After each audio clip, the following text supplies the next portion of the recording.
तो हम लोगों ने आई थिंक क्या पढ़ लिया, कितना कवर किया था। ओके, टेम्पलेट, इसको नाम दे देते हैं, ये था टेम्पलेट लेटर्स कह सकते हैं, लिटरल्स, टेम्पलेट लिटरल्स हो गया है। अब हमें पढ़ना है डी स्ट्रक्चरिंग ना, डी स्ट्रक्चरिंग। तो मैं यहाँ पे कमेंट डाल देता हूँ, DSTRUCUTRING,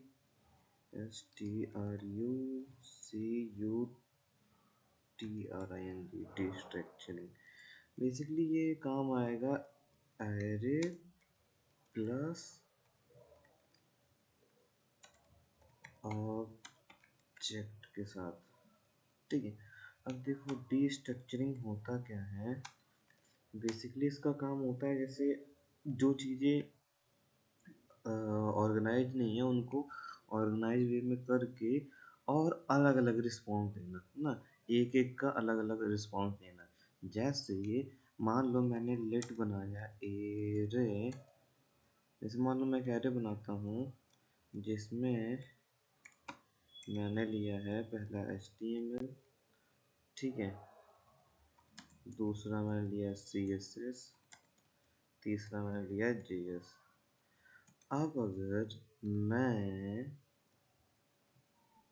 इसको चाहता हूँ कि ये अलग अलग प्रिंट हो ना, तो वैसे अगर इसको अलग अलग प्रिंट कराने के लिए मुझे ये शो कराने के लिए क्या लिखना पड़ेगा कि एरे, उसके बाद जो इंडेक्स मुझे चाहिए ना, सॉरी जो इंडेक्स हमें चाहिए, तो ऐसे ऐसे करके मुझे मल्टीपल लाइन लिखनी पड़ेगी। बट यहीं पे काम आता है हमारा डी स्ट्रक्चरिंग। अभी अगर मैं इसका आउटपुट देखूँ तो इसका आउटपुट क्या मिलेगा हमें, इस तरीके से ना, ये आउटपुट मिल रहा है। और अगर मैं चाहता हूँ अलग अलग आउटपुट आए तो मैं जैसे 0 डाल देता हूँ, तो 0 पे हमें HTML आ गया। बट मैं चाहता हूँ एक ऐसा कोड बनाऊँ जो एक ही बार में सब कुछ हमारा प्रिंट हो जाए ना, मतलब पहला HTML CSS जावास्क्रिप्ट जितने भी हमारे एरे वो सब अलग अलग प्रिंट हो जाए। तो उसी में हमारा काम आता है डी स्ट्रक्चरिंग। तो हम क्या करते हैं, जो हमारा एरे होता है हम उस पे ही क्या करते हैं, ब्रैकेट, देन जितना भी यहाँ पे डेटा है, जितना भी जैसे जो डेटा है हम उन्हें असाइन कर देंगे, ए पे, बी पे, सॉरी सेकंड बी हो जाएगा, थर्ड हमारा सी हो जाएगा। ये इक्वल टू किसके हो जाएंगे, एरे के, ठीक है, इस एरे के। दिस इज खत्म। मैंने क्या किया है, यही होता है डी स्ट्रक्चरिंग कि इस वेरिएबल को एक एरे वेरिएबल में स्टोर करा देना ना। इस वेरिएबल में एक फिक्स डेटा है कि इतना डेटा हो है हमारा ना, जितना ये डेटा है उतना ही हमारा एरे, ओ सॉरी उतने ही हमारे वेरिएबल बना दो वो।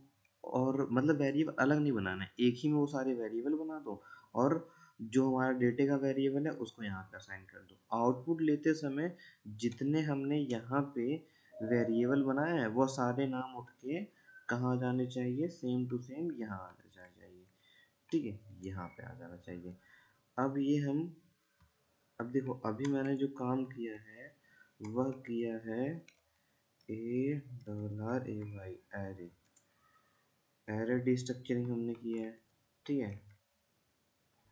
अब अगर इसका आउटपुट देखें तो देखो सबका अलग अलग आउटपुट आ गया, जैसे HTML CSS JS, इस तरीके से अलग अलग आउटपुट आ गया। अब वन लाइन में है, तुम लाइन बाय लाइन दिखाना चाहो तो लूप चला के वो लाइन बाय लाइन दिखा सकते हो, ठीक है। इस तरीके से एरे के साथ काम कर सकते हैं। अब यही चीज़ चाहो तो ऑब्जेक्ट के साथ भी कर सकते हो। ऑब्जेक्ट के साथ कैसे करोगे, मैं एक चलो इसी में बता देता हूँ।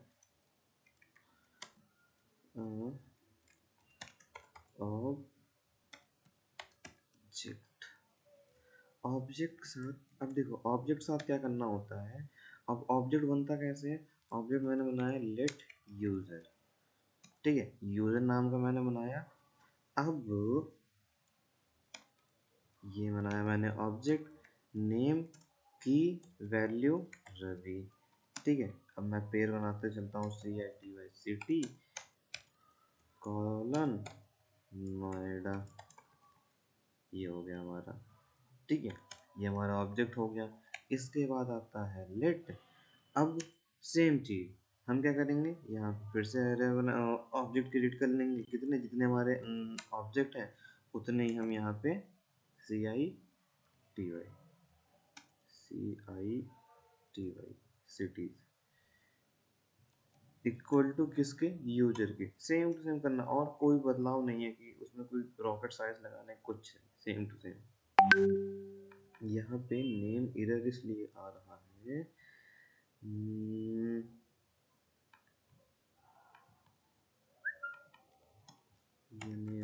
Name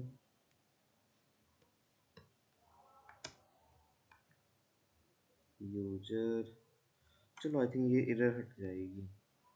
okay okay okay okay, यहाँ पे नेम ऑलरेडी है, ऊपर नेम है ना, तो यहाँ पे मैं ऐसा कर देता हूँ, नेम 1 लिख देता हूँ ना, या फिर नेम, चलो नेम 1 कर देता हूँ, माई नेम, माई नेम ऐसा कर देता हूँ, MY नेम, कैमल केस बना देता हूँ इसको। अब तो कहीं नहीं एग्जिस्ट कर रहा होगा, ठीक है। और सेम चीज़ अगर आउटपुट ले रहे हैं, आउटपुट लेते समय भी हमें कुछ करना थोड़ी ना है, नॉर्मल सा सिंपल सा, थोड़ा सा मैं कोड को ऑर्गेनाइज कर दे रहा हूँ। यहाँ पे हम जाएंगे, बस इतना लिखेंगे, कितना लिखेंगे, कंसोल डॉट लॉग, कुछ नहीं करना, सिंपल था, नेम, उसके बाद क्या था, सिटी, दिस, खत्म, दिस इज नेम नोएडा और सिटी आ गया। अगर वैसे ही हम लोग यहाँ पे यूजर करते, जैसे मैं इसको हटा के यहाँ पे यूजर्स रखता, तो यहाँ पे क्या आता हमारा, प्रॉपर पूरा ऑब्जेक्ट ही आ जाता, बट हमें उनका डेटा चाहिए था, तो हम लोग इस तरीके से कर सकते हैं, ये हटा के ये सॉरी, ये हमें डेटा मिल गया, ठीक है। इस तरीके से, चाहे इसे कहते हैं डिस्ट्रक्चरिंग कह लो, चाहे वो एरे के साथ हो चाहे ऑब्जेक्ट के साथ हो, इस तरीके से हम लोग डिस्ट्रक्चरिंग करते हैं। इसके बाद आता है spread operator. Spread operator basically काम आता है कॉपी और मर्ज करने के लिए ना, कि जैसे अब ये भी एरे एरे ऑब्जेक्ट के साथ काम करेगा। जैसे मान लो हमने कोई एरे बना दिया, हम चाहते हैं कि नया एरे बन जाए ना, तो वो कॉपी करके नया एरे बना दिए। अब मर्ज करना, मतलब कि हमारे पास डेटा बहुत सारा है, जैसे मान लो रवि है, हमें एज ऐड करना है, तो हम मर्ज कर देंगे ना, उस तरीके से हमारा ये आता है स्प्रेड ऑपरेटर। तो आओ देखते हैं, SPREAD स्प्रेड ऑपरेटर, ठीक है, स्प्रेड ऑपरेटर। स्प्रेड ऑपरेटर होता कैसे है, इस तरीके से, 1 2 3 ना, 3, इनका काम क्या होता है, मैं यहाँ पे बता देता हूँ, COPY कॉपी करना, एंड MERG मर्ज करना, 2 काम होता है। तो सबसे पहले मैं एक स्क्रिप्ट टाइप बनाता हूँ, लेट, मान लो array1 मेरे पास है, ठीक है, array1 है, जिसमें हमारे पास array1 में क्या है, 1 2 3 ना, ये डेटा है। अब मैंने इसलिए ले लिया है स्ट्रिंग डेटा, कि जैसे समझ में आएगा, नंबर्स आएंगे समझ में आएगा। अब देखो ये है, अब मैं ऐसा करता हूँ, कंसोल डॉट लॉग करा देता हूँ array1 को, तो डेटा क्या आएगा, एरे हमारा प्रॉपर दिखेगा ना, 3 एरे है, तीनों एरे दिख रहे हैं, परफेक्ट है, कोई दिक्कत नहीं है। बट मुझे अब इसमें डेटा ऐड करना होगा ना, ऐड करना होगा, तो हम क्या करते हैं, लेट array1 की जगह 2 बना देंगे, उसमें क्या करेंगे, एरे एक नया बनाएंगे, 1 2 3, उसके बाद एरे फर्स्ट, फर्स्ट वाले में क्या मतलब, एरे फर्स्ट जो वेरिएबल बनाया था उसमें कॉमा, उसके बाद जितना डेटा हमें ऐड करना है, हम 4 5 ये मैंने ऐड कर दिया। अब रिफ्रेश करके देखूंगा, तो देखो ओरिजिनल डेटा वही का वही रहेगा, ठीक है, ओरिजिनल डेटा वही का वही रहेगा, उसमें कोई चेंजेस नहीं होंगे। जब हम नए कंसोल प्रिंट कराएंगे, नया कंसोल कराएंगे सेकंड, तो अब हमें मिलेगा, क्या मिलेगा, अब हमें मिलेगा यहाँ पे नया नया एरे प्रॉपर। ठीक है, ये रहा कि अब कितने वैल्यू हो गए, 5। इसे कहते हैं मर्ज करना। ये समझ लो कॉपी हो गया, हमारा एक नया कॉपी बन गया है। ठीक है, कॉपी होके देखो, कॉप इसमें क्या है, उसने पुराने वाले को छेड़ा नहीं है, नया बना के काम हुआ है यहाँ पे। इसी तरीके से अब जैसे हमने एरे के साथ काम किया है, यही काम ऑब्जेक्ट के साथ भी कर सकते हो। ऐसा नहीं कि ऑब्जेक्ट में कोई प्रॉब्लम इश्यूज होंगे, वहाँ पे की और वैल्यू हो तो कोई इशू होगा, नहीं, वहाँ पर वेरी इजीली काम हो जाएगा।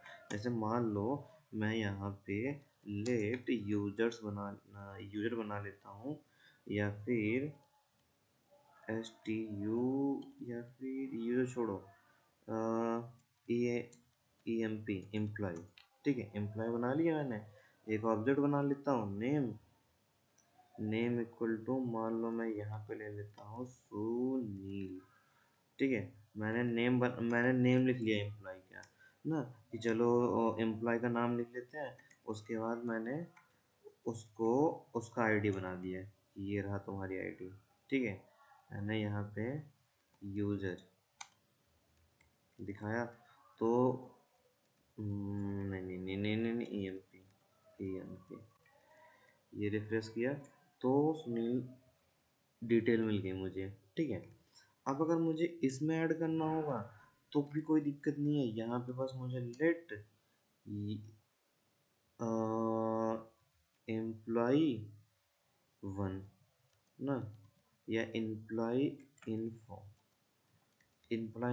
में मुझे पूरा चाहिए कि मेरा एम्प्लॉय है, उसकी एज क्या है ना। तो इन्फॉर्मेशन कौन पूछेगा, सुपरवाइजर जो सीनियर होगा, तो एम्प्लॉय वेरिएबल कॉमा एज, उसके बाद 22, मान लो मैंने ये बना दिया। अब हम अगर रिफ्रेश करेंगे तो कोई चेंजेस उसमें नहीं होगा, हमेशा चेंजेस होगा हमारा जो नया है ना, नए एम्प्लॉय को। ये सारा का सारा अब देखो, इसमें भी उसी में डेटा आया है। किसमें, ये डेटा हमें मिला है प्रॉपर ऑब्जेक्ट के फॉर्म में, चाहे वो ऑब्जेक्ट हो चाहे एरे हो, उसी के फॉर्म में हमें डेटा मिला, उसमें कोई चेंजेस नहीं हुए हैं। ठीक है, ये होता है हमारा स्प्रेड ऑपरेशन ऑपरेटर। कॉपी और मर्ज काम में आता है। बेसिकली होता क्या है कि बस हम लोग उसमें चेंजेस ज़्यादा नहीं करते हैं, मतलब रियल डेटा कॉन्फ्लिक्ट नहीं होता, बस हम एक नया डेटा उसमें ऐड ऑन करके भेज देते हैं। मतलब मान लो हमारे पास 2 एपीआई आ रही है ना, जैसे अमेजोन फ्लिपकार्ट पे क्या देखते हो कि हम अकाउंट बना लेते हैं, लेकिन उसमें मल्टीपल एड्रेस ऐड कर सकते हैं। तो क्या हुआ कि सपोज करो ये हमारा नेम कॉमन डिटेल हो गया और ये हमारा एड्रेस हो गया ना, तो जिस एड्रेस के साथ काम करना है उस एड्रेस को हम लेके यूज कर सकते हैं। ठीक है, ये हो गया हमारा स्प्रेड ऑपरेटर। अब आता है पैरामीटर या डिफ़ॉल्ट पैरामीटर यूज करना। ठीक है, यहाँ पर भी पैरामीटर या डिफ़ॉल्ट पैरामीटर यूज कर सकते हो। तो ये कह सकते हो डिफ़ॉल्ट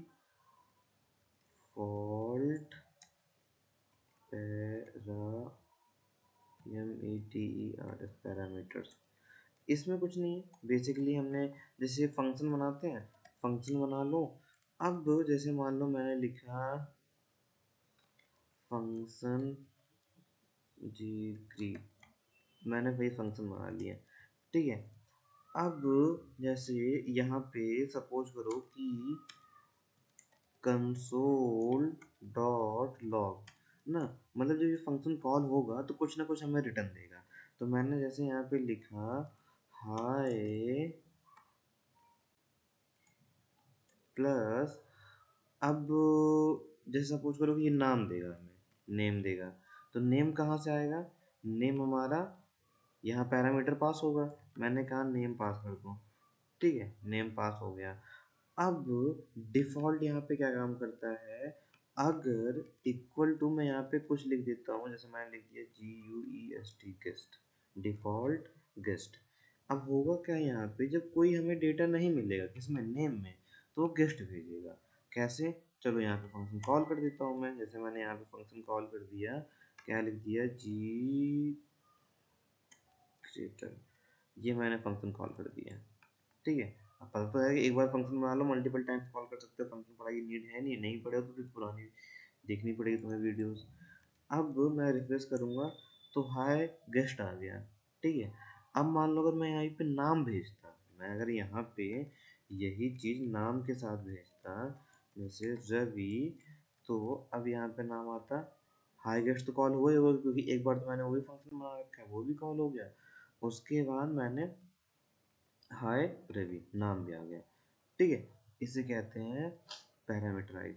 ठीक है, डिफ़ॉल्ट पैरामीटराइज, ये सारी चीज़ें आती हैं हमारी किस में, ES6 फीचर में।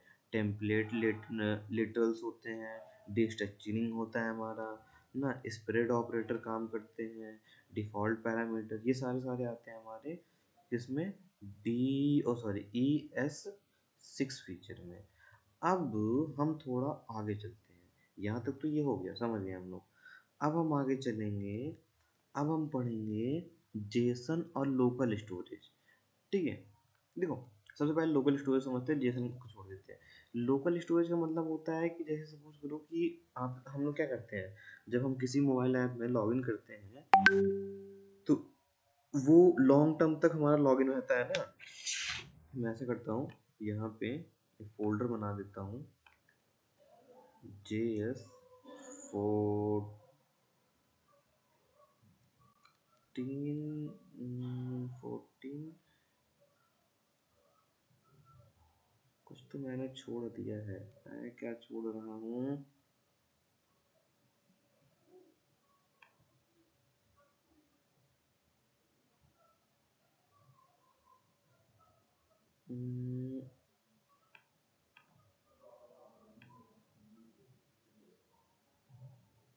ठीक है। 13 में मैंने ये पढ़ लिया, 14 में मैंने क्या पढ़ा था, 15 कैसे बन गया, अच्छा 15 में कुछ है नहीं। ओके ओके ओके, तो हम यहाँ बनाएंगे 14।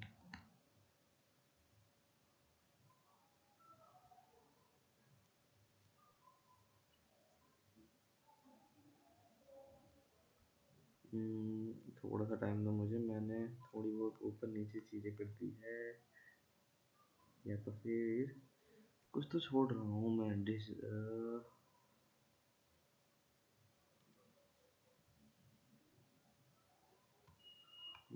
इसमें मैंने ये कर दिया, टर्म मैंने, हम लोगों ने टाइम फीचर पढ़ा था।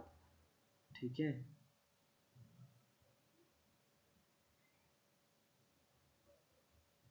ओके चल कोई नहीं, मैं, ठीक है, सही है सही है सही है, एकदम सही है, कोई दिक्कत नहीं है। हम यहाँ पे पढ़ रहे होंगे जिसको बोलते हैं जी JSON, जेसन एंड डैश डालता चलता हूँ, जेसन एंड लोकल STROGE,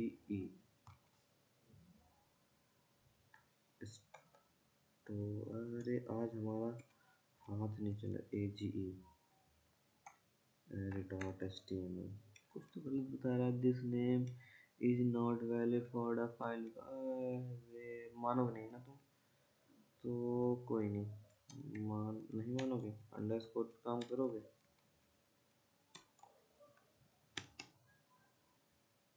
क्या बात है।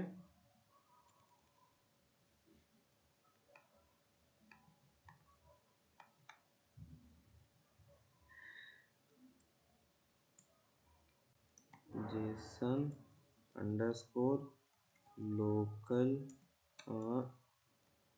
छोड़ो, STORAGE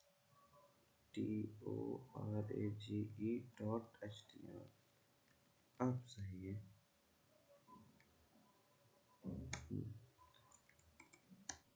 मैं यहाँ पे इसको थोड़ा सुधार देता हूँ। चलो, हम क्या कह रहे थे, जेसन एंड लोकल स्टोरेज। देखो लोकल स्टोरेज क्या होता है, जैसे हम लोग मोबाइल एप्लीकेशन देखते हैं, जैसे मान लो कोई सा भी मोबाइल ऐप हो गया, तो वो क्या करते हैं, एक बार हम लॉगिन कर देते हैं वो तो लॉग हमेशा के लिए लॉगिन रहता है, जब तक उसे लॉग आउट हम लोग करते नहीं है ना। जैसे व्हाट्सअप देख लो, एक बार लॉगिन करके छोड़ दिया तो हमेशा के लिए लॉगिन ही रहता है। तो वो कैसे मेंटेन होता है, वो होता है लोकल स्टोरेज से मेंटेन ना, कि एक बार लोकल स्टोरेज में जो डेटा स्टोर हो जाता है वो काफ़ी लॉन्ग टर्म तक स्टोर रहता है ना। अब जेसन क्या होता है, जेसन ये चीज़ होती है कि हमारे पास जो डेटा आ रहा है ना, जब भी हम काम करते हैं एपीआई के साथ डेवलपमेंट में, तो हमें जो भी डेटा मिलता है ना, बड़ा बड़ा डेटा, वो हमें जेसन एक फॉर्मेट होता है ना। जेसन कोई रॉकेट साइंस या फिर कोई लॉजिक नहीं होता है, जेसन एक फॉर्मेट होता है, डेटा देने का एक फॉर्मेट होता है। जैसे मैं बात करूँ, अगर मैं यहाँ पे जेसन जेसन फॉर्मेट, तो देखो जेसन लिखता हूँ, तुम कहोगे जेसन फॉर्मेट क्या लिखे हैं यहाँ पे, नहीं तो मैं जेसन ही लिखता हूँ। तो एक लाइट वेट फॉर्मेट होता है स्टोरेज का ना। कह रहा है लीजिए, देखो यहाँ पे तो नॉर्मली बता रहा है कि Jason is a light weight format of storage. तो कहने का मतलब वही होता है कि यहाँ पे जो भी डेटा मिलता है वो जेसन के फॉर्मेट में मिलता है ना। अब फॉर्मेट कैसे मिलेगा हमें, जैसे सपोज करो कि जैसे ये सारे डेटा हैं ना, मैं ओपन कर लेता हूँ ये वाली इमेज। जैसे सपोज करो ये सारे डेटाज हैं हमारे पास ना, इन डेटा को हमें दिखाना है, कहीं और दिखाना है ना, तो वो इस तरीके से कुछ दिखता है हमारा, इस तरीके से ना, इस तरीके से दिख गया ब्लैंक। देखो बुक हो गया, नंबर नंबर्स होंगे, बुक नंबर क्या हो गया, टाइम, इस तरीके से कुछ हमें दिखता है। इसी को कहते हैं हम लोग जेसन। ठीक है, जेसन ये बेसिकली फॉर्मेट होता है डेटा का ना, कि हमें उस डेटा को कैसे रखना है, कैसे, जैसे एरे होता है, ऑब्जेक्ट होता है, वैसे ही हमारा ये एक फॉर्मेट होता है। ठीक है, तो चलो मैं तुम्हें बेसिक फॉर्मेट दिखाता हूँ। ठीक है, तो मैं यहाँ पे सबसे पहले जेसन फॉर्मेट, जेसन फॉर्मेट, जैसे मैंने स्क्रिप्ट टैग में लेट यूजर इक्वल टू ब्रैक, ये हमेशा ऑब्जेक्ट में कह सकते हो तुम, बनाया जाएगा। उसके बाद नेम रवि, इस केस में हमारा जो ऑब्जेक्ट ऑब्जेक्ट की तरह देखोगे, बट इसमें जो हमारी की होगी वो भी डबल इनवर्टेड कॉमा में होगी, और जो हमारा डेटा मिलेगा वो भी जो हमारी की होगी वो सारी सारी इन्वर्टेड कॉमर्स के अंदर मिलेगी। ठीक है, उसके बाद कॉमा, फिर मान लो जैसे मैंने एज लिखा, ठीक है, मैंने एज लिख दिया, मैंने सिटी लिख दी, तो ये हमारा क्या हो गया। अब जैसे जो डेटा है वो तो उसी फॉर्मेट में होगा, जैसे मान लो स्ट्रिंग है तो इन्वर्टेड कॉमा के अंदर होगा, नहीं तो वो बाहर होगा नोएडा। ठीक है, ये हो गया। अब हमें अगर आउटपुट देखना होगा तो हम बस करेंगे कंसोल डॉट लॉग, और क्या देखना है, मुझे देखना है यूजर्स। अब अगर यूजर्स ऐसे नॉर्मल देखूंगा तो मुझे सारा का सारा डेटा मिल जाएगा वैसे तो। ठीक है, ये हमें लग जाता हूँ 40, ये सारा का सारा हमें डेटा मिल जाएगा कंसोल डॉट लॉग पे एक ऑब्जेक्ट के फॉर्म में, कि नेम ये। ठीक है, अब एक चीज़ और अच्छी है जेसन में, जेसन ऑटो ही असेंडिंग ऑर्डर में हो जाता है, ऑटो असेंडिंग ऑर्डर में, कि हम चाहे जैसे बनाए वो सब कुछ असेंड ऑर्गेनाइज कर देता है, कि ए अल्फ़ाबेट पहले आएगा, मतलब अल्फ़ाबेटली वो प्रॉपर ऑर्गेनाइज कर देता है हमारा डेटा को ना। अब अगर सिंगल डेटा इसमें निकालना हो गया हमारा, जैसे मान लो हमें नेम चाहिए, इसमें बहुत सारे डेटा आ रहे हैं, तो हम क्या करेंगे, बस कुछ नहीं, डॉट नेम आ जाएगा हमारा नेम ना। देखो दोनों को मैं रन कर देता हूँ, ये हमारा ऑब्जेक्ट आ गया और ये हमारा सेकंड नेम आ गया, सिंपल सा, ये हो गया हमारा जेसन। अब जेसन में दो चार चीज़ें और भी होती हैं ना, उसमें स्ट्रिंग्स होते हैं ना, परम्स वगैरह मतलब थोड़ी बहुत चीज़ें होती हैं जेसन को इनको डिकोड करना, वो सारी चीज़ें भी होती हैं, तो वो हम लोग कल देखेंगे, नेक्स्ट लेक्चर में देखेंगे, बस अभी के लिए इतना ही। ठीक है, ये जेसन जेसन जैसे ख़त्म होगा वैसे ही हम लोग अब रियल लाइफ के एग्जांपल देखेंगे, जिसमें कुछ पढ़ चुके हैं ना, सारे रियल लाइफ एग्जांपल देखेंगे। मतलब प्रोजेक्ट में कैसे बनते हैं, प्रोजेक्ट कैसे बनता है, एक लॉजिक लॉजिक बिल्ड करेंगे हम। ठीक है, तो बस अभी के लिए इतना काफ़ी है।